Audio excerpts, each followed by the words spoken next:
أهلا وسهلا يا رمضان شهر التوبة والغفران مرحبا بك رمضان رمضان.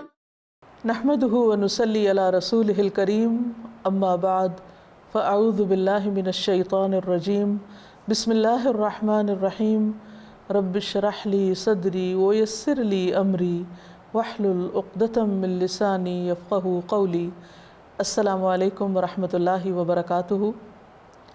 ناظرین، شہر رمضان پروگرام کے ساتھ آپ کی خدمت میں حاضر ہوں.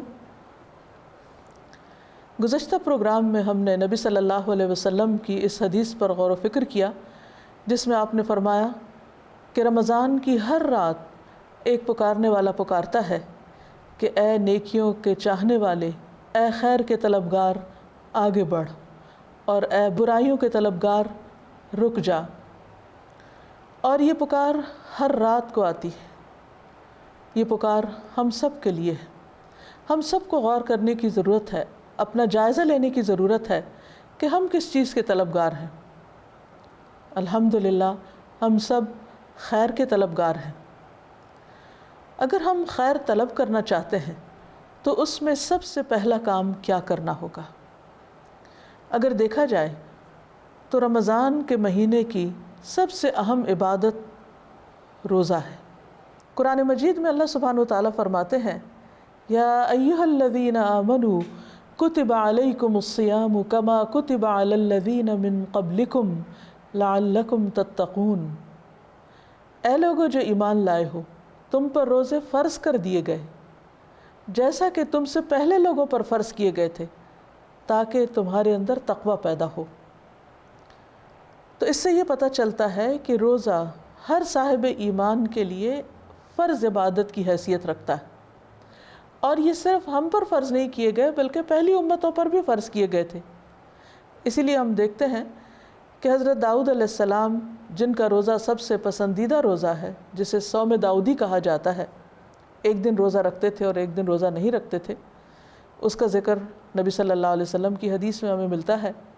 اسی طرح موسیٰ علیہ السلام کے بارے میں آتا ہے کہ جب وہ کوہ طور پر تشریف لے گئے تو انہوں نے کھانا پینا ترک کر دیا اور اس دوران وہ روزے سے رہے.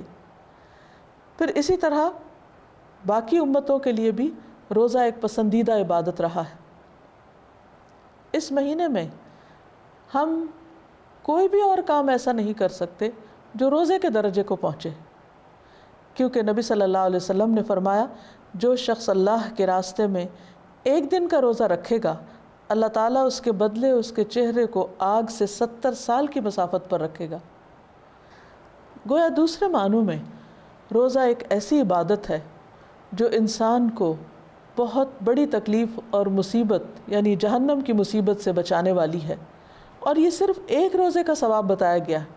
سوچئے اگر کوئی شخص پورے 30 دن کے روزے رکھے اور پھر اپنی زندگی کے ہر سال میں جب سے وہ بالغ ہوا ہو روزے رکھ رہا ہو تو قیامت کے دن اس کے لیے کتنا اجر اور ثواب ہوگا.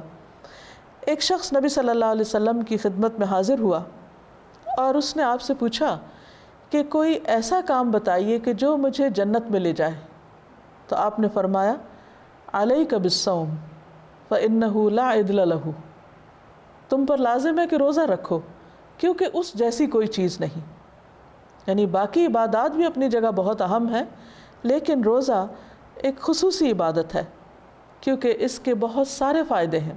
روزہ جہاں اجر و ثواب کا ذریعہ ہے، جہاں جہنم سے بچانے کا ذریعہ ہے، وہاں فرض عبادت بھی ہے. یعنی ایسا نہیں کہ رکھیں تو ثواب ہے اور نہ رکھیں تو کوئی بات نہیں، اسے رکھنا ہی ہے.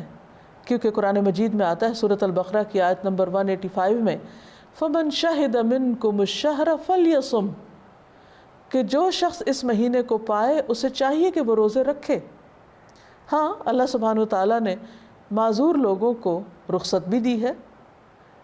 اسی آیت میں آتا ہے کہ جو شخص بیمار ہو یا سفر پر ہو تو وہ دوسرے دنوں سے گنتی پوری کر لے.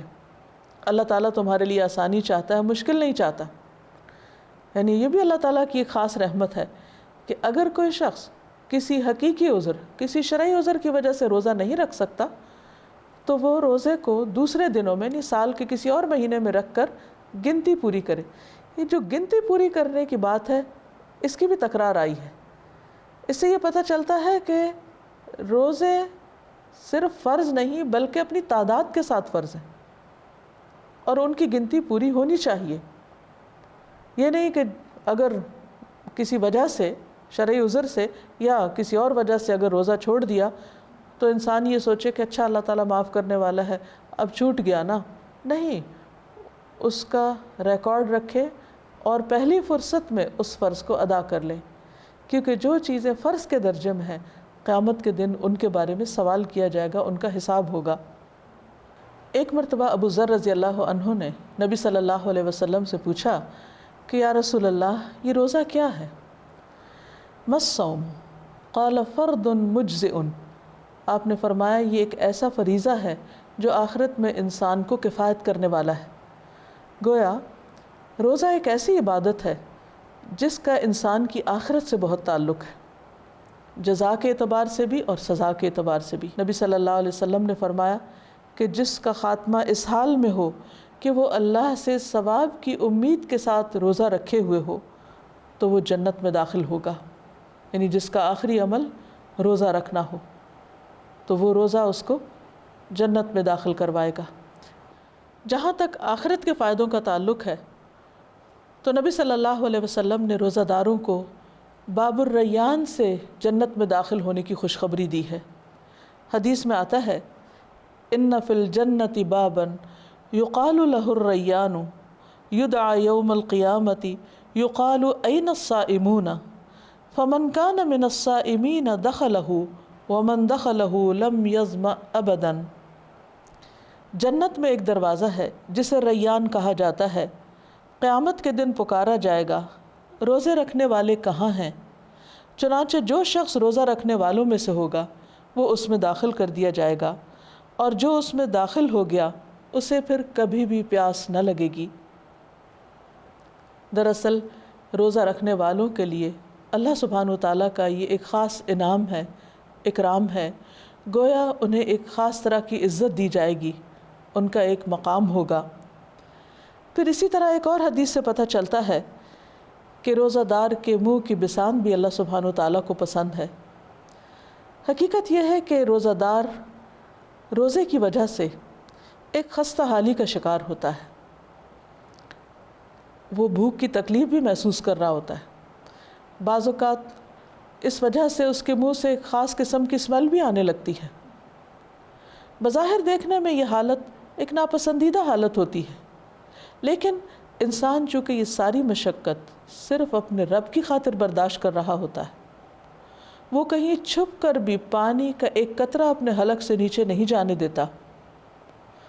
اللہ رب العزت جو بندے کے ظاہر اور باطن سب چیزوں سے واقف ہوتا ہے، وہ یہ دیکھ رہا ہوتا ہے، وہ جان رہا ہوتا ہے، اور اس سے بڑھ کر کون جانتا ہے کہ بندہ تنہائی میں بھی اللہ کی اس حرمت کو نہیں توڑتا۔ اللہ تعالیٰ کے ساتھ اس کا یہ راز رہتا ہے، اور اس کی یہ مخفی عبادت اس کو ایسا ایمان عطا کرتی ہے، ایسا تقویٰ دیتی ہے کہ جس کی بنا پر وہ اللہ تعالیٰ کا مزید پسندیدہ ہو جاتا ہے۔ اسی لیے اس کے منہ سے جو بساند آتی ہے، یعنی کہ بیڈ سمیل ہوتی ہے، اللہ تعالیٰ اس کے لیے بھی نفرت کا اظہار نہیں کرتے، بلکہ حدیث میں آتا ہے کہ وہ اللہ تعالیٰ کو مشک کی خوشبو سے بھی زیادہ پسند ہے۔ پھر اسی طرح روزہ انسان کو مرنے کے بعد قبر کے اندر حفاظت فراہم کرے گا۔ قبر میں بندہ مومن کا جب حساب ہو چکے گا، وہ ان سوالوں کے جواب درست دے پائے گا کہ من ربو کا، تیرا رب کون ہے؟ اور وہ کہے گا کہ میرا رب اللہ ہے۔ ما دینو کا، تیرا دین کیا ہے؟ اور وہ جواب میں کہے گا کہ میرا دین اسلام ہے۔ اور پھر نبی صلی اللہ علیہ وسلم کے بارے میں پوچھا جائے گا کہ تم ان کے بارے میں کیا جانتے ہو؟ اور وہ جواب دے گا کہ یہ اللہ کے بندے اور اس کے رسول ہیں۔ تو اس پر خوش ہو کر اس بندے کے لیے قبر کے اندر ایک عمدہ بچھونا بچھا دیا جائے گا، جس پر وہ قیامت تک کے لیے آرام سے سوئے گا۔ اس کے لیے جنت کی کھڑکی کھول دی جائے گی، اور اس کے ساتھ ساتھ اس کی عبادات جن میں نماز، روزہ، صدقہ، خیرات سبھی شامل ہیں، وہ اس کے آس پاس اس کا گھیراؤ کر لیں گی۔ اگر اس کے سر کی طرف سے یا دائیں بائیں یا پاؤں کی طرف سے کوئی تکلیف اس کو آنے لگے گی تو وہ عبادت سامنے آ جائے گی اور اس کو محفوظ کر دے گی۔ تو گویا روزہ نہ صرف یہ کہ انسان کو دنیا میں بلکہ قبر میں اور پھر آخرت میں بھی حفاظت کی ضمانت فراہم کرتا ہے۔ حدیث میں یہ بھی آتا ہے کہ الصوم جنۃ، روزہ ڈھال ہے۔ کس چیز سے ڈھال؟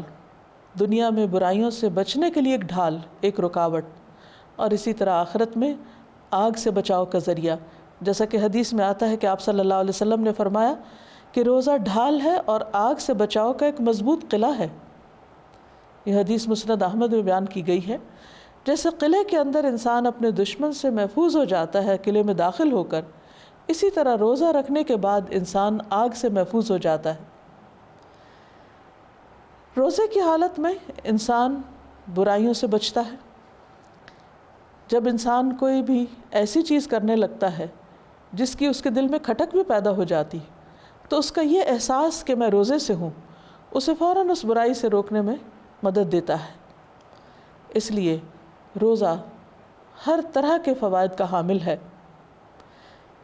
پھر ہم دیکھتے ہیں کہ روزے کی کئی قسمیں، اور جس درجے کا روزہ ہوگا، جس قسم کا روزہ ہوگا، اسی درجے کا انسان اجر اور ثواب پائے گا۔ علامہ عبد الرحمن ابن الجوزی نے اپنی کتاب منہاج القاصدین میں روزہ داروں کی 3 اقسام بتائی کہ کچھ لوگ عام روزہ رکھتے ہیں، کچھ لوگ خاص روزہ رکھتے ہیں، اور کچھ لوگ خاص الخاص روزہ رکھتے ہیں۔ عام روزہ تو وہ ہے جس میں انسان کھانے پینے اور جنسی خواہشات سے بچتا ہے، لیکن خاص روزہ ان لوگوں کا ہوتا ہے کہ جن کا صرف منہ ہی روزہ نہیں رکھتا، جو صرف کھانے پینے سے ہی نہیں بچتے بلکہ ان کے جسم کے باقی تمام اعضاء بھی روزہ رکھتے ہیں۔ اور وہ کیا ہے کہ نگاہیں روزہ رکھتی ہیں۔ انسان اپنی نگاہوں سے کسی ایسی چیز کو نہیں دیکھتا جس کو دیکھنا اللہ نے منع کر رکھا ہو۔ وہ کانوں سے ایسی باتیں نہیں سنتا، ایسی چیزیں نہیں سنتا کہ جن کا سننا اللہ کو ناپسند ہو۔ اسی طرح وہ اپنے قدموں سے ایسی جگہ پر چل کر نہیں جاتا جہاں اللہ تعالیٰ کی ناراضگی کے کام ہو رہے ہوں۔ تو گویا روزہ دن بھر اس کے تمام اعضاء کو صحیح سمت دیتا رہتا ہے، صحیح راستے پر چلنے کے لیے ایک ماحول فراہم کرتا ہے۔ اور خاص الخاص روزہ ان لوگوں کا روزہ ہوتا ہے کہ جو اپنے دل اور دماغ کو ان خیالات سے بھی پاک کر لیتے ہیں کہ جو ردی قسم کے ہوتے ہیں، گھٹیا قسم کے، مثلا دوسروں کے بارے میں بدگمانی یا ایسے فحش خیالات کہ جن کو انسان زبان پر نہ لا سکتا ہو، یا وسوسے وغیرہ۔ انسان جب اللہ تعالیٰ کا قرب حاصل کرتا ہے اور اپنی نیت کو خالص کرتا ہے اور بہترین طریقے پر عبادت کرتا ہے تو اللہ تعالیٰ اس کو خاص الخاص روزے کی بھی توفیق عطا فرماتے ہیں، اور ان تمام گھٹیا اور ردی خیالات کی بجائے انسان کے اندر اللہ کی یاد اور اللہ کے قرب کا ایک خاص احساس پیدا ہو جاتا ہے۔ اور یہی دراصل مطلوب ہے، کیونکہ روزے اللہ تعالیٰ نے فرض کیوں کیے؟ اس لیے فرض کیے لعلکم تتقون، تاکہ تمہارے اندر تقوی پیدا ہو۔ اور یہ کیفیت اسی وقت پیدا ہو سکتی ہے جب انسان کے اندر تقوی آتا ہے۔ پھر اسی طرح روزے کے فائدوں میں سے ایک فائدہ نبی صلی اللہ علیہ وسلم نے فرمایا، من صام رمضان ایمانا و احتسابا غفر له ما تقدم من ذنبہ، کہ جس نے روزہ رکھا رمضان کا ایمان اور احتساب کے ساتھ، اس کے پچھلے سارے گناہ معاف کر دیے جائیں گے۔ ایمان کا مطلب کیا ہے کہ صرف اللہ کی خاطر، اللہ پر یقین رکھتے ہوئے، اللہ کو حاضر و ناظر جانتے ہوئے کہ اس نے مجھ پر یہ روزہ فرض کیا ہے، اپنے ایمان کے تقاضے کے طور پر اس کو رکھے، اور احتساب یعنی اپنی نہ صرف یہ کہ نیت، اپنی سوچ، اپنی زبان اور باقی تمام چیزوں کا جائزہ لیتے ہوئے کہ واقعی وہ روزے کے تقاضے کو پورا کر رہے ہیں یا نہیں۔ اگر انسان روزہ رکھے تو یہ روزہ اس کے لیے گناہوں کے بخشش کا ذریعہ بن جاتا ہے۔